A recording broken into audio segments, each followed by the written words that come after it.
Nandito kami dito sa handaan ng Makati. Mayroon silang paparating ng Pasko.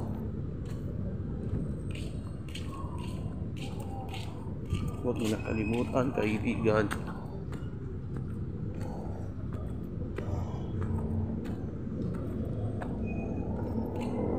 At ito yun ang mga kaliwang sa kaliwa ng higanting Christmas tree ni Santa Claus at ang Christmas bilhin bago po ang mga choirs, mga kaibigan. At may screen pa.